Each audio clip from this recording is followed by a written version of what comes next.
Good morning, ladies. Today is Wednesday, June 26th, 2019, and I am 36 weeks and 4 days pregnant. Just want to get on here and give you a really quick update.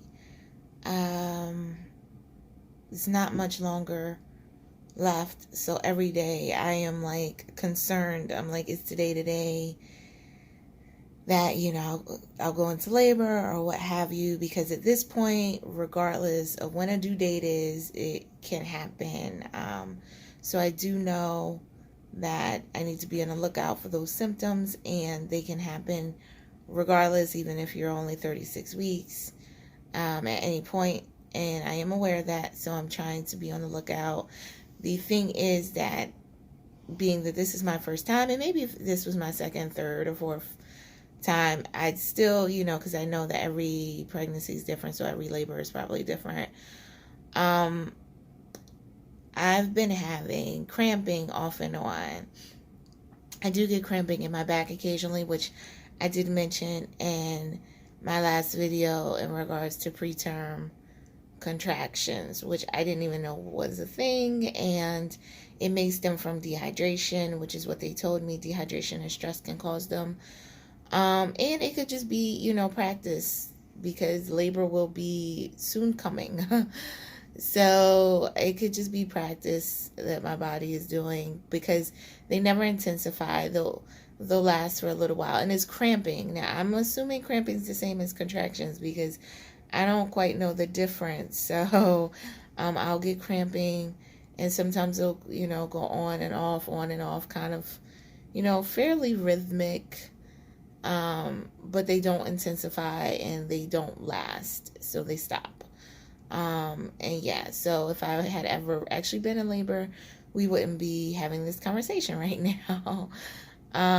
So yeah, so that clearly there's some sort of preterm contractions, and maybe even a form of Braxton Hicks. However, it doesn't feel like Braxton Hicks to me, because my understanding of Braxton Hicks was more of the tightening in your uterus. And I felt that plenty of times. But what this is tends to be more of reminding me of a period cramp, like a menstrual cramp, and it tends to be in my lower back. Sometimes it's in the front, but most of the time they're in the lower back. So I do think they're related to either the dehydration, stress. I'm always stressed, which is, why my blood pressure never cooperates. I have a stressful job. I'm just a stressed out person. So please don't be like me. But and with it being so much hotter now, it's easier to get dehydrated, even when you are trying your best to stay hydrated. And I'm drinking water all the time, but it's just very easy to be dehydrated. And another thing, given that it is so hot and humid now, that adds to pregnancy swelling. So I have more swelling in my hands and feet. I am still wearing my compression socks, even though they're completely unattractive. But at this point, I have gotten over wanting to be attractive. I have put attractiveness to the side, unfortunately, and I'll try to pick it up in a few months. I just, I don't feel, even when people are like, oh, you look great, or you're glowing, or whatever, I'm just like, shut up, so I really, it's more so about functionality and being comfort, even though the socks can be a little warm, especially when they're on like 90-degree days. So whatever, I don't know, then you're trying to stay hydrated. So it's like all these things just all together, at least in my case, that's what's going on. But all of that is nothing compared with my biggest issue, that I also mentioned, the pelvis pain. Like, for me, it has become really excruciating very quickly. This started literally last Tuesday. It was the first time I had ever noticed any type of pain or discomfort in my pelvis, and like in the inner thigh region. And since then, it has just become so much worse. I don't know if it's because the baby has dropped. I don't actually know if the baby has dropped. I have a doctor's appointment today, and I'm hoping that I can discuss this with my doctor, and then I'll update you again later. I don't know. I have no idea what that really means. I mean, I know what it means for the baby to drop, but I don't know if it, how to tell, at least on me. And so I'm hoping that the doctor will have a better idea of whether the baby has dropped at this point. But whether the baby has or hasn't, I mean, I'm kind of hoping it has, because if it hasn't and it still has to drop and cause even more pelvic pain, I won't be able to walk, because I'm barely making it now. To be honest, it is that bad for me. And it's like in the inner thigh joint ligament area. Sometimes it can travel a little bit, but it's really in that area, making it, especially if I'm sitting and then I get up, just standing is fine. But then when I go to take a step, I mean, it's like I have to, take a few steps and then I'm able to move a little more, because those first few steps after sitting are really hard. And I've tried Tylenol. It hasn't worked. I haven't taken much Tylenol. I've only been taking like, I don't know how many milligrams, but like one pill, because I'm also taking baby aspirin. So I didn't want to take too much, but I need to ask my doctor on whether how much Tylenol I could take in conjunction with the baby aspirin, because I don't know, I don't know if it's okay to fill yourself up with all these different things. Last week when I did speak to the doctor about the pain wasn't as bad. And she said the only way to get rid of it was just to have the baby. At this point, it's a lot worse. Where just sleeping at night, I'm having such a problem turning over from one side is like so painful. Anything that requires one leg to separate from the other leg is painful. That's really where we are. So whether it's, getting dressed or something, like anything where you have to separate your legs, I am like, oh my God, no.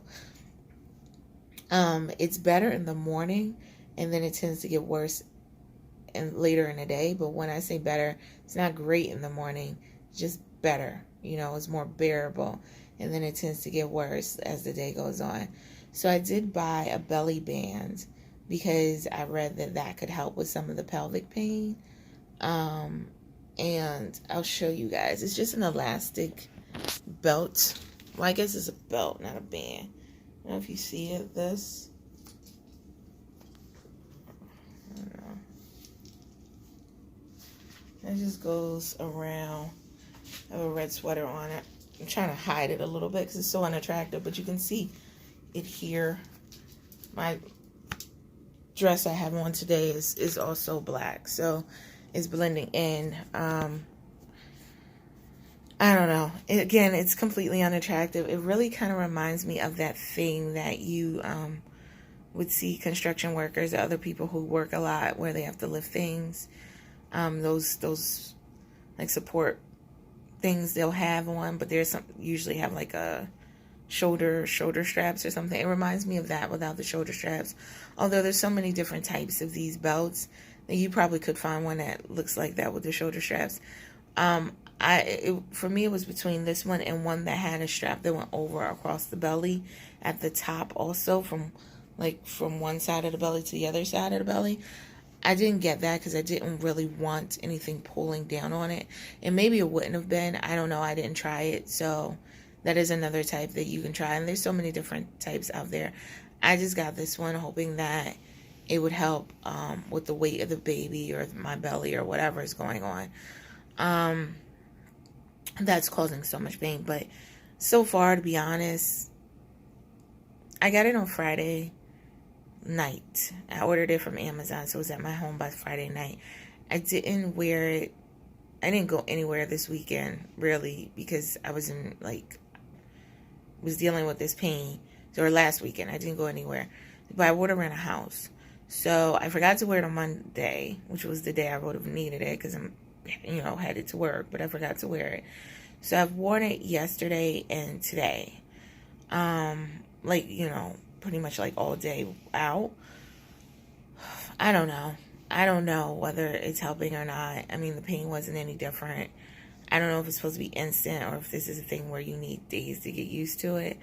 I was hoping for some sort of instantaneous relief where it just immediately, supported me. That didn't happen. Maybe I got the wrong one. Maybe I need the one with the thing across that I didn't want. Maybe it's just not going to help. Last week when I asked the doctor about this pain and these symptoms, she said that, I could try a belly band, but it might not help. So I guess either she jinxed me or what have you, because it really it's not doing much yet, but I'm still haven't given up on it. I've still been wearing it, and it's like 90 degrees, but I'm still wearing it. So, so I'm out here with my black knee socks, compression socks, and my belly belt band thing, and looking crazy. I'm sure people when I'm on the trains like, what's going on? But they see the stomach, and they're probably like, if you've been pregnant before, and I haven't, but now I get it. Like, I get it. I have so much new understanding for so many different things that I did not have before this process.